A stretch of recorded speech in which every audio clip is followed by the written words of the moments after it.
তারা দেওয়ার জন্য প্রস্তুত। যে চায় না আল্লাহ তার উপরে রাজি নারাজ হয়ে যান। কবি বলছেন, हर हमेशा देने को वो तैयार है, जो न मांगे उससे वो बेजार है। সব সময় দিতে আমার আল্লাহ প্রস্তুত, যে চায় না আল্লাহ তার উপরে নারাজ হয়ে যায়। প্রিয় ভাই সব, আল্লাহর কাছে তওবা করলে আল্লাহ মাফ করে দিবেন। তবে গুনার একটি সীমা থাকা উচিত, সীমা ছাড়া যেন গুনাহ আমরা না করি। গুনাহ থেকে সব সময় তওবা করতে হবে। এই গুনাহ থেকে বাঁচার জন্য একটা পদ্ধতি আছে, বলবো কি? বলবো? সেটি হচ্ছে মুহাসাবা, আত্মসমালোচনা।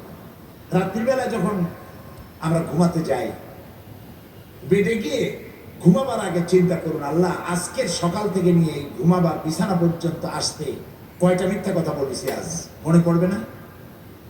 জবাব দেন। মানুষের সাথে কয়টা ওয়াদা খেলাপ করেছি, মনে পড়বে না? ওজনে কম দাও, খাদ্যে ভেজাল দাও, শয়তানি করা ইত্যাদি যা কিছু করা হয়েছে, মনে পড়বে না? তওবা করবেন, আল্লাহ আস্তাগফিরুল্লাহ, আস্তাগফিরুল্লাহ, আস্তাগফিরুল্লাহ। আল্লাহ তাআলা আমি ভুল করছি, এই গুনাহগুলি আমি আগামীকাল আর করব না, তুমি আমারে মাফ করে দাও। প্রত্যেক রাত্রে যদি আত্মসমালোচনা করা যায়, শোয়ার সময় মুহাসাবা করা যায় যে আজকের দিনে কত গুনাহ করছি, কালকে এগুলি করব না। এইভাবে মানুষ সংশোধন হতে পারে, পারফেক্ট হয়ে যেতে পারে। আমরা কি এটা করা শুরু করব আজকে থেকে? করব? আল্লাহ তৌফিক দিন। আমরা বলি আমিন, আমরা বলি আমিন। প্রিয় ভাই সব, আল্লাহ তাআলার মধ্যে দুইটা সিফত সব থেকে বেশি ক্রিয়াশীল। আল্লাহ তাআলার মধ্যে দুইটা সিফত সব থেকে বেশি ক্রিয়াশীল। একটা হলো রহম আর একটা হলো কর্ম, দয়া আর দান। দান করতে গিয়ে তিনি তাকিয়ে দেখেন না, শত্রু এবং মিত্রকে সমানে দিতে থাকেন, কারণ তার নাম হচ্ছে রহমান। সুবহানাল্লাহ বলে, তার নাম করিম। হাদিসে কুদসিতে রাসূলুল্লাহ আল্লাহ তাআলা বলেছেন, এই পৃথিবীর দাম যদি আমার কাছে একটা মশার দানার তুল্য হতো, আমি কাফেরকে এক ঢোক পানি গিলতে দিতাম না। এই পৃথিবীর কোনো দাম আল্লাহর কাছে নাই। কুলু ওয়া তামাত্তাউ, খা ফুর্তি কর, জবাব একদিন দিতে হবে। তা আল্লাহ তাআলার মধ্যে কারিমিয়ত, দয়া, কি বলে, দান, দানশীলতা, এই সিফতটা দারুণ ভাবে ক্রিয়াশীল। আরেকটি হলো রহম, দয়া। এত দয়া যে বলে শেষ করা যাবে না। আপনি অপরাধ করবেন, গভর্নমেন্ট আপনাকে গ্রেফতার করবে, চুরি ডাকাতি যেটাই করেন গ্রেফতার করা হবে, জেল থেকে মুক্ত হবেন, কিন্তু থানায় যে অপরাধের লিস্টে, অপরাধীদের লিস্টে আপনার নাম ছিল, ওই নাম কিন্তু কাটা হবে না।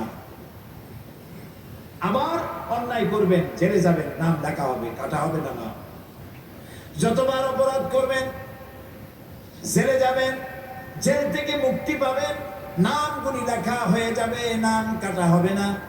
কিন্তু আল্লাহ রব্বুল আলামিন তার আদত মোবারক ভিন্ন। মানুষ গুনাহ করে, গুনাহ থেকে তওবা করলে পরে আল্লাহ রব্বুল আলামিন গুনাহ শুধু মাফ করেন না, গুনার খাতা থেকে নামটা আল্লাহ মুছে ফেলে দেন। শুধু তাই নয়, তওবা যদি কবুল হয়ে যায়, সাইয়্যাতগুলি আল্লাহ তাআলা হাসানাত দিয়া বদলায় দেন। সুবহানাল্লাহ, সুবহানাল্লাহ, আল্লাহু আকবার। এই জন্য আল্লাহ যেন আমাদেরকে বেশি বেশি তওবা করার তৌফিক দান করেন। মুমিনের এক নম্বরের কোয়ালিটি, সে তওবা করবে এবং বারবার তওবা করবে, তওবা করতেই থাকবে। নবী করিম সাল্লাল্লাহু আলাইহি ওয়াসাল্লাম নামাজের মধ্যে দাঁড়িয়ে যেতেন গভীর রাত্রে তাহাজ্জুদের জন্য। কোনো গুনাহ ছিল রাসূলের? ছিল না। হযরত আয়েশা রাদিয়াল্লাহু তাআলা আনহা বলেছেন, রাসূল যখন নামাজ শুরু করতেন, সূরা বাকারা, সূরা আলে ইমরান, সূরা নিসা, সূরা মায়েদা, সূরা আরাফ একটার পর একটা শেষ হয়ে যাচ্ছে। আমার মনে হচ্ছিল যে এক রাকাতেই বোধহয় রাত শেষ করে ফেলবেন। রুকুতে যেতেন, মনে হতো এই রুকু থেকে বোধহয় আর উঠবেন না। সেজদা দিতেন, মনে হতো রাসূলুল্লাহ ইন্তেকাল করেছেন, কোনো সারা শব্দ নাই। ভাবতাম রাসূলুল্লাহ মারা গেলেন নাকি। আমি পায়ের আঙ্গুল ধরে চাপ দিতাম, রাসূলুল্লাহ ব্যথা পেয়ে পায়ের আঙ্গুলে নাড়া দিতেন, তখন আমি বুঝতাম রাসূলুল্লাহ বেঁচে আছেন।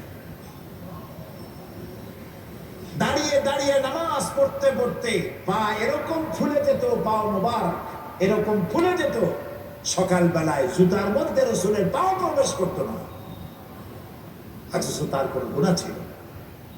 প্রিয় ভাই সব, আমলের পরিবর্তনের জন্য